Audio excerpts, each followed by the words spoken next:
యుద్ధానికి వెళ్ళినప్పుడు అమ్మోనీయుల మీద, శత్రువుల మీద ఆ దేవుని బిడ్డైన ఆ యువతకు జయాన్ని ఇచ్చాడు. శత్రువులు ఓడిపోయారు. ఇక సంతోషంతో ఏం చేశాడంట, తిరిగి వస్తా ఉన్నారు ఇంటికి. వస్తున్నప్పుడు ఇంటిలో వచ్చాట తన కుమార్తె, దేవుడు మాకు విజయం ఇచ్చాడు మా నాన్నగారికి అని ఏం చేసిందంటే, కుమార్తె తంబూరులు పాటలు పాడుకుంటూ తనతో పాటు కొంతమంది చెడుగాళ్ళతో కలిసి ఏం చేసిందంట, పాటలు పాడుకుంటూ తండ్రి గారికి ఎదురు వస్తున్నప్పుడు యెఫ్తా అర్థమైపోయింది, తండ్రి కుమార్తె నన్ను దుఃఖపెట్టిన దాని అయ్యేవి, నేను నా ఇంటిలోంచి నాకు నీవు దేవుడు విజయం ఇస్తే ఏది నా ఇంటిలోంచి నాకు ఎదురుస్తుందో నేను బలిస్తానన్నాను, దేవునికి ఇస్తానన్నాను చెప్పేసి నేను మొక్కుబడి చేసుకున్నానమ్మా, నువ్వు నన్ను దుఃఖపరుస్తున్నావి, ఎదురు నాకు నువ్వే వచ్చావి అని చెప్పేసి యెఫ్తా బాధపడ్డాడు. ఆ తర్వాత అయినా నేను నిన్ను వెనక తీయలేను, దేవునికి ఇచ్చిన మొక్కుబడి ఇక నేను నా మాటలు వెనక తీయలేను అంటే, అప్పుడు యెఫ్తా కుమార్తె అన్నదంట, నాన్నగారు దేవుడు నీకు విజయాన్ని ఇచ్చాడు కాబట్టి నువ్వు మొక్కుకున్నది చెల్లించమని తాను తన తండ్రితో చెప్పినప్పుడు, అలాగే తండ్రిని రిక్వెస్ట్ చేసిందంట, నాన్నగారు నాకు ఒక 2 నెలలు గడువు, నా కన్యత్వం నిమిత్తం నేను ప్రలాపించాలి అని చెప్పేసి ఆ కొండల మీదకి వెళ్ళి అక్కడ ప్రలాపించడానికి 2 నెలలు వెళ్ళిందట. ఆ తర్వాత యెఫ్తా గారు ఆమె ఏం చేశాడు, దేవుడు బలిని కోరేవాడు కాదు కాబట్టి, తన కుమార్తె కాబట్టి, మనుషులు కాబట్టి ఏం చేశాడ, దేవునికి ఆమెను నన్నుగా ప్రతిష్ఠించాడు అని అర్థం. దేవునికి స్తోత్రం. దేవునికి ప్రతిష్ఠ చేశాడు. ఈ వివాహం లేకుండా ఆమెను దేవునికి ప్రతిష్ఠించాడు. ఇశ్రాయేలీయులంతా ఆ దినాలలో అంట ఆమెకు పండుగ ఆచరిస్తూ ఉంటారంట. దేవునికి మహిమ కలుగును గాక. కాబట్టి మొక్కుకున్న తర్వాత అది ఏమైనా సరే, మనం ఎలాంటిదైనా సరే నువ్వు ఇస్తానని దేవుని మొక్కుకుంటే తప్పకుండా మొక్కుబడి చెల్లించాలి. ఈ రోజు నా 2 పాఠాలు. ఒకటి, దేవుని సన్నిధికి వచ్చి నువ్వు మౌనంగా కూర్చోటం కూడా దేవుని స్తుతించటమే. అంటే దేవుని యుద్ధకు రావాలని అర్థం. అసలు విషయం ఏంటంటే, నీకు సమస్యలు వచ్చినా, సంతోషం వచ్చినా, ఆదివారం పరిశుద్ధ దినాన్ని మర్చిపోకుండా మనం ఏం చేయాలి, దేవుని సన్నిధికి రావాలి. వచ్చి ఏం చేయాలంట, నీకు ఏ పాటలు రాకపోయినా, ప్రార్థన రాకపోయినా, ఆ సమస్యలను బట్టి, బాధలను బట్టి పాటలు రాకపోయినా, ప్రార్థన రాకపోయినా దేవుని దగ్గర మౌనంగా కూర్చోమన్నాడు. కాబట్టి దేవుని స్తుతి చెల్లించే బిడ్డలుగా ఉండాలి. ఒకటి, మన జీవితకాలం ఆయన చేసిన ఉపకారాలను బట్టి, మేళను బట్టి, ఆయన చేసిన ప్రతిదాన్ని బట్టి కూడా మనం ఏం చేయాలంటే దేవునికి స్తుతి చెల్లించాలి. ఏం చేయాలో చెప్పండి, ఉదయకాలంలో లేచి దేవుని స్తుతించాలి, కీర్తించాలి, పాటలు వస్తే కదా, ప్రార్థన చేయాలి. స్తుతించటం దేవునికి సాయంకాల నైవేద్యంతో సమానం. దేవునికి ఇష్టమైన స్తుతి యాగము చేయము, మీ మహోన్నతునికి మొక్కుబడులు చెల్లించమంటాడు కీర్తనకాడు 50వ కీర్తన. స్తుతి చేయటం అంట దేవునికి చాలా ఇష్టమైనది. దేవునికి ఇష్టమైన పని మనం నిత్యం చేసే బిడ్డలుగా ఉండాలి. అదేంటంటే స్తుతి. కాబట్టి దేవుని సన్నిధి ఎక్కడ చెల్లించాలంట? స్తుతి దేవుడు సియోనులో చెల్లించాలి. ఎక్కడంట చెప్పండి, ఎక్కడంట? సియోన్ అంటే దేవుని సన్నిధి అన్నట్టు. సియోను భౌతిక సంబంధమైన యెరూషలేమును కూడా సియోను అంటారు. అక్కడ ఇజ్రాయెల్ దేశంలో ఉన్నటువంటి ఆ దేవుని మందిరం స్థలాన్ని, దావీదు కట్టినటువంటి ఆ పురాన్ని సియోను అంటారు. ఆ సియోనులో దేవుని మందిరం ఉంది. అక్కడ సొలొమోను మహారాజు కట్టాడు. కాబట్టి అలానే ఈ దినాన సియోన్ ఏంటంటే దేవుని సన్నిధి, దేవుని మందిరమే దేవుని సన్నిధి అని అర్థం. అక్కడ దేవుడు ఉంటాడు కాబట్టి, ప్రత్యేకించబడిన స్థలం కాబట్టి అక్కడికి వచ్చి మనం దేవుని సన్నిధిలో సియోనులో మౌనంగా ఉండాలి. ఇంటిలో మౌనం ఉన్న ఎంతవరకు అది సమంజసం కాదు, కానీ ఏంటంటే అక్కడ ఉండలేవు. అక్కడ దేవుని సన్నిధికి వచ్చి మౌనంగా ఉండుట దేవుని స్తుతి చేయాలి. కాబట్టి స్తుతి నిత్యము మనం చెల్లించాలి. ఎప్పుడు చెల్లించాలి స్తుతి? మేలు జరిగినప్పుడు చేయాలి, సమస్యలు వచ్చినప్పుడు చేయాలి, సంతోషం వచ్చినప్పుడు చేయాలి కదా. ఇంకా ఒక విషయం జరగక మునిపే మనం స్తుతులు చెల్లించాలంట. అద్భుతం జరగాలంటే ఒక పాలయాన్ని గారని ఒక ఆయన ఉన్నాడు. ఈయన ఒక అమ్మాయికి చాలా సంవత్సరాల నుంచి మ్యారేజ్ అవ్వట్లేదంట.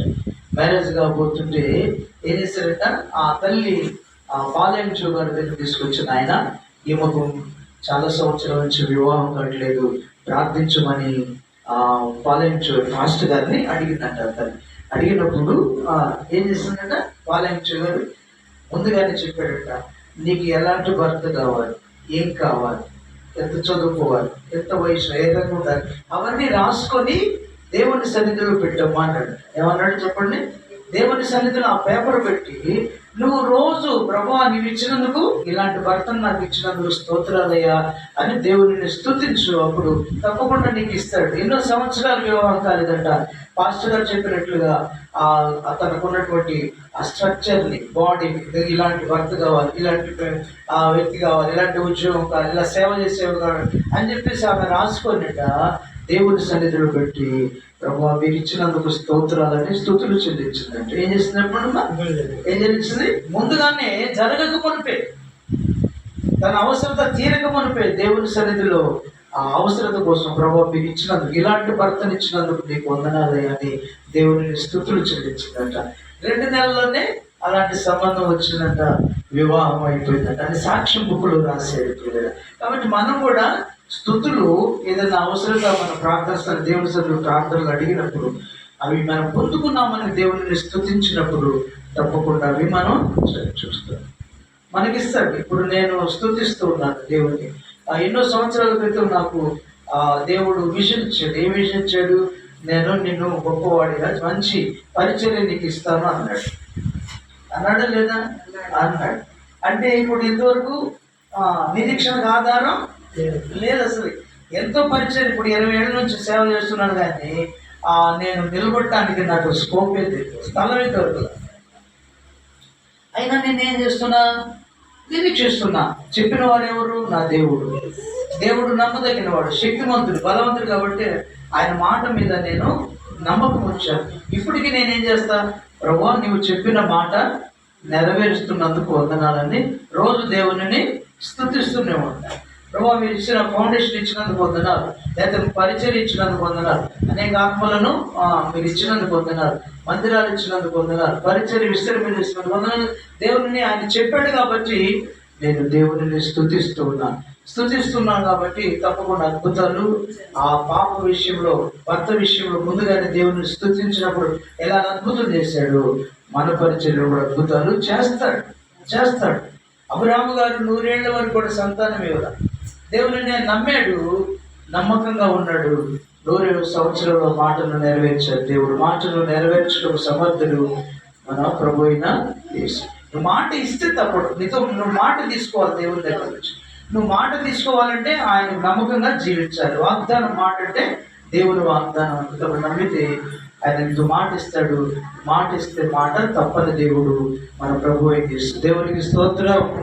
తప్పకుండా నెరవేరుస్తాడు. నేను ముందుగానే దేవుడిని స్తుతిస్తున్నా కాబట్టి కష్టం వచ్చినా దేవుడిని స్తుతించాలి, సంతోషం వచ్చినా స్తుతించాలి కదా.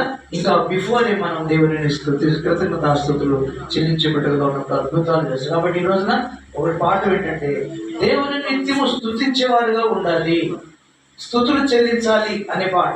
ఏం చెల్లించాలంటమ్మా? దేవునికి ఏం చేయాలంట? స్తుతి చెల్లించాలి.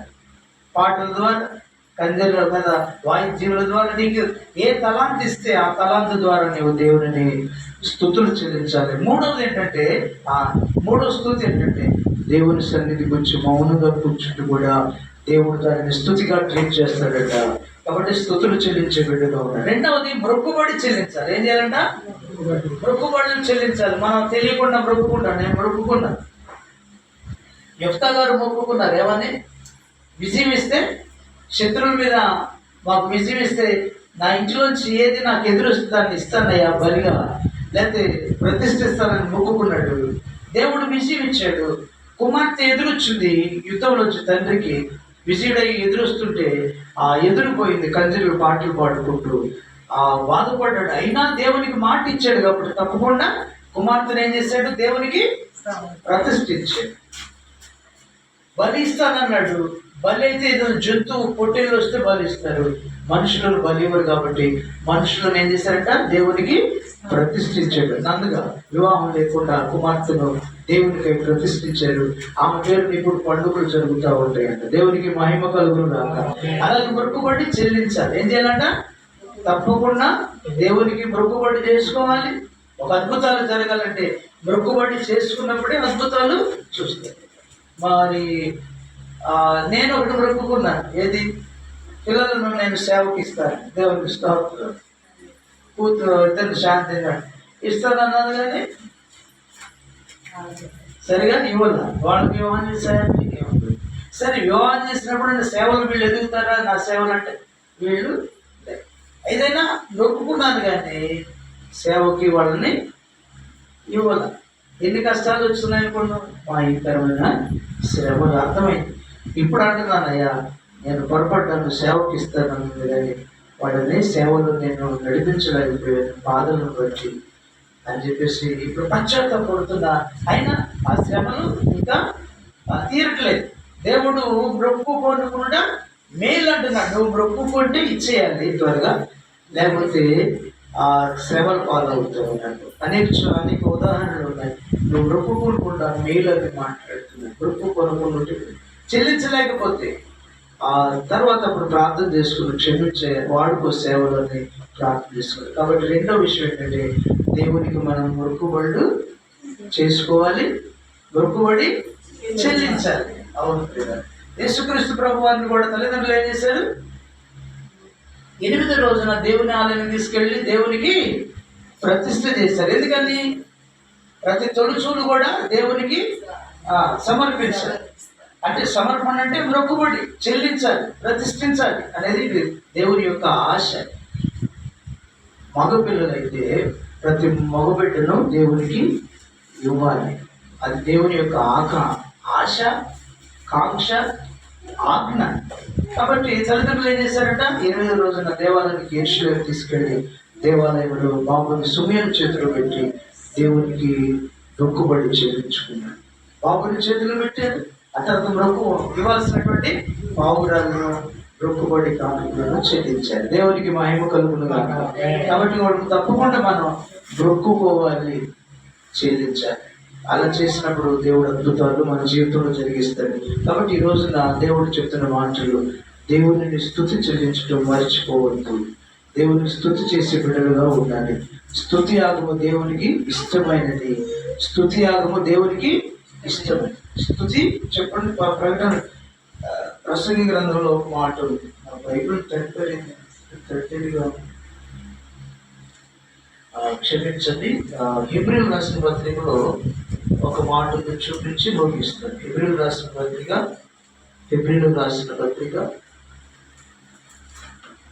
13వ అధ్యాయం 15వ వచనం, మనము దేవునికి ఎల్లప్పుడూ స్తుతియాగము చేయడం. ఏంటంట?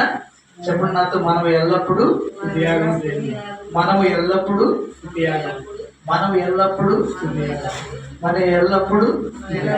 దేవునికి స్తుతియాగము చేయుదుము అనగా ఆయన నామను ఒప్పుకొచ్చు జయముపాలను అర్పించుదుము.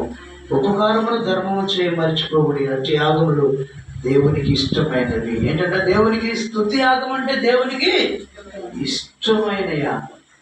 యాగము అంటే ఆగకుండా చేసేదాన్ని యాగం అంటారు. యాగం అంటే ఆగకుండా మంట ఆరిపోకుండా దాంట్లో నైవేద్యం పోస్తూ ఉంటారు, నెయ్యి పోస్తూ ఉంటారు. ఆగకుండా ఆ కార్యక్రమం అయినాక ఆ మంట మండుతుందాన్ని యాగము ఆగకుండా చేసేదాన్ని మన దేవుడు అన్నాడు స్తుతి యాగము. స్తుతి యాగం అంటే ఆగకుండా మనం చేయాలి. రెండోది మొక్కుకొని చెల్లిస్తే తప్పకుండా మన జీవితాలు అద్భుతాలు చూస్తుంది. కృప దేవుడు మనకు అనుగ్రహించుగాక. చూద్దాం. ఆమె ప్రార్థన చేస్తుంది. చిన్న ప్రార్థన. పరిశుద్ధమైన తండ్రి, ప్రేమ కలిగిన మా యేసయ్య, ఈ రోజున 2 విషయాలు క్లుప్తంగా మాకు అర్థమయ్యే రీతిగా మీరు మాట్లాడేది అనుకుంటున్నాను. మీకు అర్థమైంది అనుకున్నాను. ప్రభు నీకే వందనాలు దేవా. శివులలో మౌనంలో ఉంట నేను స్తుతి చెల్లించుటే అని మాట్లాడు. మహోన్నతుడికి నీ మొక్కుబడులు చెల్లించమని మీరు మాట్లాడారు. ఒక్కోసారి మొక్కుకొని మర్చిపోకుండా మొక్కుబడులు చెల్లించమని మీరు మాట్లాడుతున్నారు. కాబట్టి నాయన నిత్యము స్తుతించేవారుగా ఆయత్తపరచండి. నాయన స్తుతి యాగమునికి ఇష్టమని లేఖనం ద్వారా స్తుతి చెల్లించడము దేవునికి ఇష్టమైన యాగమని నేను మాట్లాడుతున్నా. మహోన్నతునికి మీ మొక్కుబడులు చెల్లించమని, మొక్కుబడులు చెల్లింపకుంటే శ్రమల పాలవుతామని, మొక్కుకొని ఉండి అవి చెల్లించాలని దేవుడు మాట్లాడుతున్నాడు. యోఫ్తా మాట ఇచ్చాడు దేవునికి. మాట తప్పకుండా అతని కుమార్తెను దేవుడికి సమర్పించాడు. మేమైతే ప్రభావ మొక్కుకున్నాను కానీ చేయలేకపోయాను. దయతో మన్నించండి. సేవలో నీ ఆత్మతో నింపి వాడుకుంటున్నాయి అయ్యా. మీరు ఈ దినమంతా నీ సన్నిధిలో కనపడటానికి మాకు ఇచ్చిన అవకాశాన్ని బట్టి ఉన్నారా, ఈ సన్నిధిలో కనపడటానికి మీరు ఇచ్చిన అవకాశాన్ని బట్టి, ఈ రీతిగా మీరు జరిగించినందుకు ఉన్నారా. ఇక ఫ్యూచర్ కూడా నాయన మహిమార్థంగా జరిగించండి, ఆశీర్వాదకరంగా జరిగించి మీరు మహిమ పొందులని సమయాన్ని బట్టి స్తుతులు అర్పిస్తూ ఈ మాటలు మా హృదయాలలో పదిలముగా నిలబడి నాయన. స్తుతి చెల్లించడం దేవునికి ఇష్టము కాబట్టి దేవుని సన్నిధికి వచ్చి దేవుని స్తుతించి స్తుతి చెల్లించేవారిగా స్తుతులు అర్పించేవారిగా బిడ్డలో ఉండటానికి సహాయం చేయండి. మొక్కుబడులు చెల్లించేవారిగా ఆయత్తపరచండి నాయన. మొక్కుబడి కూడా నీకు ఇష్టమైంది నాయన. మొక్కుబడి ద్వారా అన్న మొక్కుబడి తీసుకుంది. అయ్యా నువ్వు నా కుమార్తెని ఇస్తే నేను మరలా నీకు ఇచ్చేస్తానని మొక్కుబడి చేసుకున్నప్పుడు దేవుడు మొక్కుబడి ఆ బిడ్డను ప్రార్థన ఆలకించి ఆ బిడ్డ భక్తిని అంగీకరించి కుమారుని ఇచ్చాడు. ఆ కుమారుని మరలా చెల్లించింది దేవునికై గొప్ప సాధనముగా వాడుకున్నాడు. అలా చెల్లించి మొక్కుబడి చేసుకునేవారుగా, మొక్కుబడి చెల్లించేవారుగా మనం ఆయత్తపరచండి. దేవాని వాక్య ప్రకారము ప్రభువాన్ని నీ బాధ సన్నిధి తీసుకొచ్చి ఆయన ప్రతిష్ఠించారు. మొక్కుబడి కానుకలు చెల్లించారు. అలానే మేము కూడా చేయడానికి సహాయం చేయండి ప్రభు. మర్చిపోతే మమ్మల్ని క్షమించండి నాయన. చెల్లించడానికి మమ్మల్ని ఆయత్తపరచండి. సమయాన్ని దయచేయండి నాయన. జ్ఞానాన్ని దయచేయండి, జ్ఞాపశక్తిని దయచేయండి. స్తుతి నిత్యము ఉదయం సాయంత్రం మధ్యాహ్నంలో దావీదు నేను ముమ్మారు స్తుతించినట్లుగా, 7 మార్లు ప్రార్థించినట్లుగా, దానియేలు ముమ్మారు ప్రార్థించినట్లుగా ప్రభానికి వందనాలు. దేవదూతలు నిన్ను నిత్యము స్తుతిస్తున్నారు. పరలోకములో 24 పెద్దలు నిన్ను నిత్యము స్తుతిస్తున్నారు. భూలోకములో పశుపక్షాదులు కూడా ఉదయకాలంలో నిన్ను స్తుతిస్తూనే ఉన్నాయి. ప్రభానికి వందనాలు. మేము కూడా నిత్యము నిన్ను స్తుతించేవారిగా ఆయత్తపరచునైనా, మొక్కుబడులు చెల్లించేవారిగా ఆయత్తపరిచి మహిమ పొందమని ఈ సమయాన్ని బట్టి స్తుతి అర్పిస్తూ యేసుక్రీస్తు గల నామమున స్తుతించి ప్రార్థించి అడిగి వేడుకుంటున్నాము తండ్రి. చెబుతూ ఆమేన్. చెబుతూ ఆమేన్.